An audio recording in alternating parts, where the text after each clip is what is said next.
Hello and welcome to this video. Today I'm going to sculpt this cute horse from Echoes of Wisdom.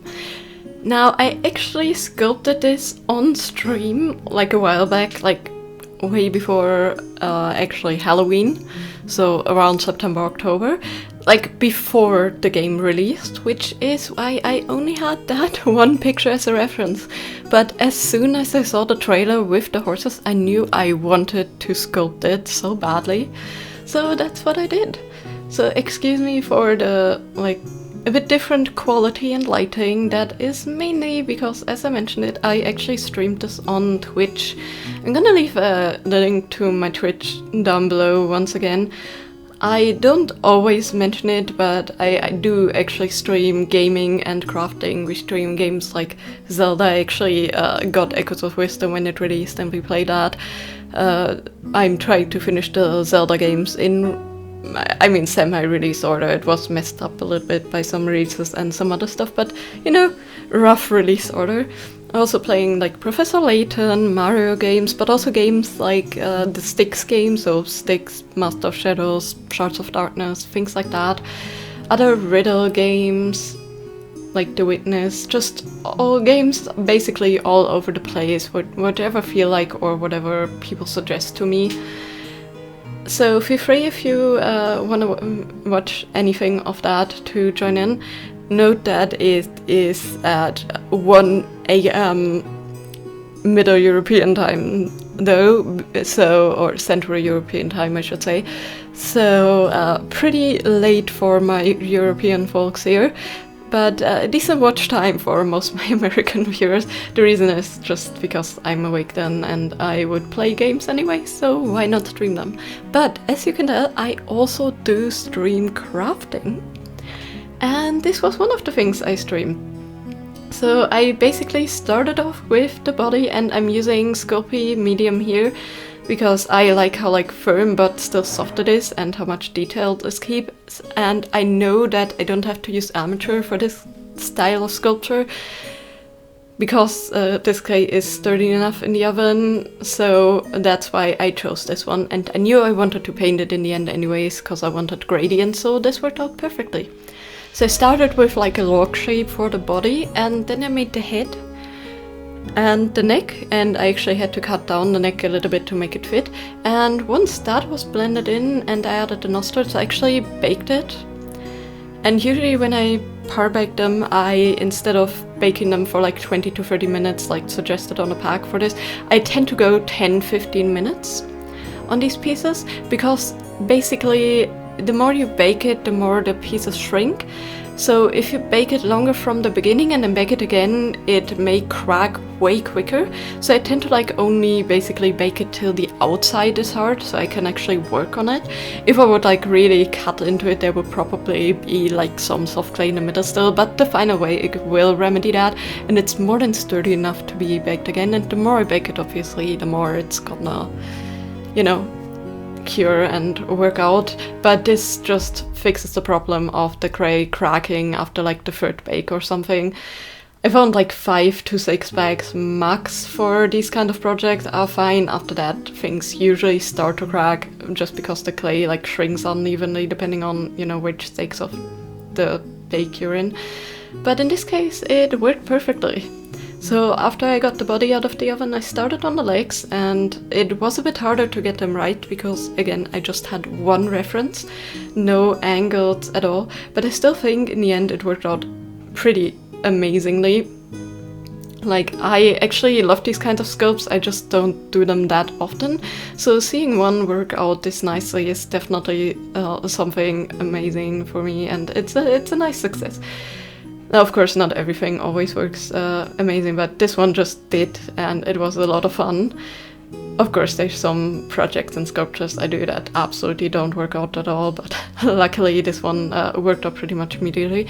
And it actually looks like the thing I'm trying to create. Usually I go a bit more fantasy, or I try to go a bit more natural-esque, but this being a very simple model out of a game, it actually worked super well.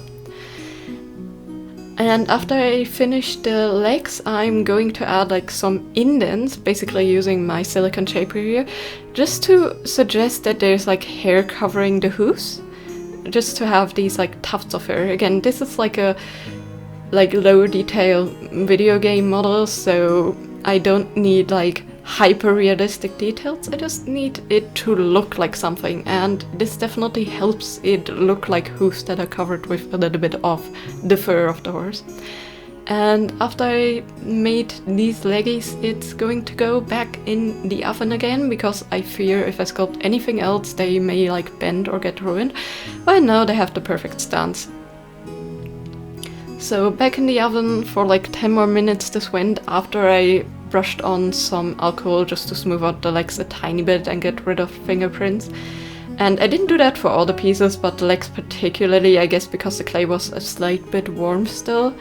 They just like absorbed way more fingerprints. And also here you can see I do show like random projects in between my streams, and you can see this is actually when I printed the coasters at the same time, so you get a rough like time estimate of when I made these kind of things.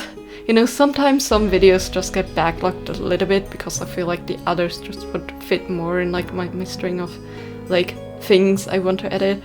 And editing these definitely takes a while, and again I still have work and other stuff to do. So, you know, sometimes they get pushed back a bit, sometimes a couple months, sometimes I release them pretty much immediately, it really depends. Either way, after I got the body out of the oven, I started to work on the ears and hair. And for the ears, you saw me use a different type of clay, and this is cosclay. I decided to use this because I wanted to make them a bit thinner, and cosclay stays flexible, and I was really worried that they might break off, especially since I need to move this around while painting. So cosclay worked perfectly, and actually with the normal Sculpey Bacon Bond it works perfectly well. Now for the mane, I started out with a log and like separated some, I guess, tufts of hair out to like make it look a bit more like free-flowing than in the model.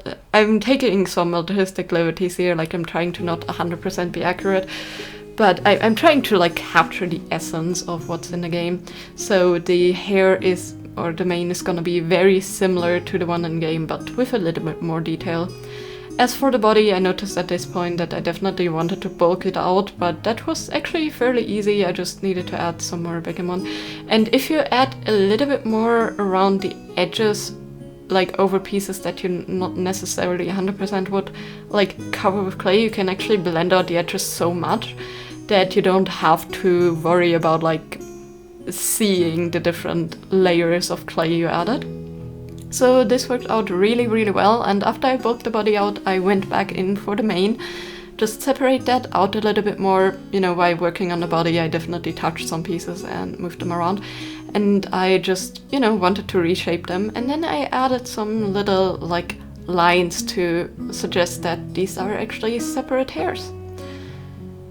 And this will further help shape these, you know, details and make them actually look like what they're supposed to. Again, nothing we get in the game as much, but definitely something that adds a nice bit of details to the model and separates the mane from the body a little bit. And I just really like adding these kind of details. It already has this like very strangely shaped mane from, like, that is pretty decently accurate to the game, so just adding these details, you know, if you feel like it helps to separate them out. I always feel like it's more fun to add like your own twist on things, even if it's just a little bit. And the tail was pretty much the same, just starting off with a log, and then I separated it a little bit to give it the illusion of being like separate strands of hair, and then I separated them with my silicone shaper again, just making sure they keep the shape I want them to. And then I added it with some Bacon Bond onto the body. And for the tail, I didn't really blend it in at all. For the mane, I did on the sides a little bit, because the hairs would, you know, come out there on the sides. But for the tail, I wanted it to look a bit more separated again. So I'm not going to blend anything here. I'm just gonna stick it on and then add these, I guess, hair detail lines again. And I just love how easy it is to add them into the clay with my silicone shaper, and it's definitely made way easier by having the body baked already, because you don't have to worry about smushing anything else. So, you know, me adding some of the like finer details there, I had to go over it to remove some fingerprints again, but it was totally fine. And actually with that, and adding the ears as a last step, the sculpting is done, and we can go over to painting. Now, of course, during my streams, I need to wait a little in between while I'm baking things, and I don't always like bake all of my things like during the stream, but in this case I did like one sculpture in one stream, so it worked out pretty well. But to bridge that time, I usually show some projects I made, or I open Pokemon card packs. I do collect Pokemon cards, although mostly German packs, so I tend to open those in between on streams. Or I just, you know, talk about things, plan things out, or pre-work some other parts of the project. Usually I do like a mixture of sculpture and diorama work. Like my main things I make on stream are actually these Pokemon dioramas. And I put them in boxes to make them easier to display and vary. And also it makes them more, I guess, bite-sized projects for the stream. So here you can see a couple on stream that I made. If you want to see all of them, I actually posted them on my Instagram. Again, links down below in the description. So these are what I usually do on stream, but again, I also do other things like resin pouring, or in this case, sculpting.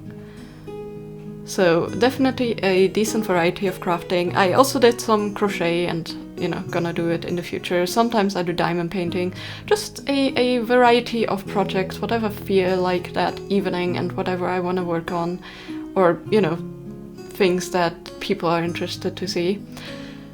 So again, if you're interested, links down below. But back to the painting. I started out with this like cream color for the hair and the mane and the tail, because I knew that it would be harder to reach like the other parts later when I painted the rest of the body, and with darker colors, having the lighter colors on top would be a bit harder. So I just tried to avoid like painting the light colors last, just to make sure they actually look even, and then I just went around with very fine brushes for the darker colors to make sure to not cover them. I did have to fix some pieces, but in most cases it worked out well. And for the legs I went with a cream and like darker brown blend. As I did for the snout, I basically chose this like leathery lighter brown, and I went in with this like darker brownish black that I used for the legs as well, and I blended it in with the brush that I used the brown with, so the lighter brush, just like stippling it in a little bit more to give it a softer gradient. And I guess by now with this color scheme, some of you Zelda fans out there may know which horse I'm making. I mean, it's also in the title. Yes, indeed, I wanted to paint Epona. I love Epona so much. I grew up with Ocarina of Time, Majora's Mask and such. And although one of my first Zelda games, besides like the first ever Zelda on the NES, was actually Phantom Hourglass, which doesn't have the horse in it. You know, I still had a vivid childhood memory of riding Epona around Hyrule Plains in Ocarina of Times. And I just loved it so much that, yeah, I wanted to make Epona. Just a classic horse as this little figurine. And I know the horse in the game that you actually get is not Epona, because you're playing as Zelda, so you actually get Zelda's like golden seed, so the like more white horse with the golden mane. So I thought, you know, changing this up would work really well. To be fair, at this point I didn't know that Epona in this like version wasn't in the game yet, because it didn't air. So yeah, I'm just going, you know, free, basically like freehanding my style here into Epona. After I got all the gradients down and the eyes, which were pretty scary, but my like rounded ballpoint stylus tools made it way easier than I hoped, and I actually managed to get it first try, which I'm still pretty proud of because eyes are hard. I went in with a very, very fine brush. Again, these are detail brushes usually for nail art. They actually are quite cheap. You can get like a huge set for like $10 or so. and they work out really well. Now they do fray after a while, especially if you use them as often as I do, so if you like do a lot of model painting, I would get actual quality brushes. But in my case, where I paint models like this very rarely with fine details, or for now very rarely with fine details, these are more than enough, and I only have to replace them every like half year to a year, depending on how much I work on things. But I definitely am getting some smaller brushes very soon. I actually put in an order already. I'm just waiting for things to settle since, you know, it's New Year's and all that kind of stuff. So things are a bit slow to arrive, but that's totally fine. So yeah, the final details was the hooves and then the nostrils, and then it was just a little bit of fixing up to do on the mane and stuff. I did hit it with like a tiny bit of paint sometimes because I moved my hand around sometimes, you know, because I actually overpainted things. This happens especially if you cannot really wait for coats to dry too much on stream. But since I'm using Vallejo model colors, they actually dried pretty fast, so it wasn't too much I had to fix. And in the end, just some minor touch-ups with the fine brush were all. And then I just wanted to give it some more depth. The one thing I always like to do is give my models washes, and in this case, since I didn't want it to darken too much, I actually mixed up a darker brown, more of like the brown of the snout and the legs, and it worked out really well. Here you can see the finished piece. And after all that was done off stream, I did hit it with a coat of matte varnish just to seal the paint in. I actually used my airbrush and some airbrush varnish for that because it gives it this like more satin finish that is not too high gloss, and it seals the paint in really nicely, and I'm honestly super happy with the results. I think this turned out amazingly. I love this so much. It turned out really cute. It still is like not 100% again a replica, but it's such a cute sculpture, and I have it sitting on my desk here since like months now, and it makes me so happy to look at it. And after playing the game, it makes me even more happy because honestly it is a pretty great game. But anyways, I hope you enjoyed this video, and I will actually, you know, edit some of my streams down with like some specific projects, but definitely not all of them. A decent bit of my projects will stay stream only, and then just pictures in my Discord and my Instagram, and you know, the rest of them, again, I'm going to share here slowly. I have this horse, and I also have some major ship builds that I did, so those I'm also going to edit down at some point, but they have hours and hours longer footage than this one. This was like a one stream, like 3-hour thing. The others have like 10 to 30 hours of footage each, so it will take a while, but you guys can look forward to seeing those projects too. Also, feel free to let me know down in the comments below what you thought of the sculpture, and maybe what you think of Zelda. Like, do you like the Zelda series? Which is your favorite game, and did you actually enjoy Echoes of Wisdom? I have like some minor gripes about the game, which actually you can see in my What channel, where I recorded the whole session of me playing, so feel free to also check that out. There's gonna be like a ton of links on this video down below.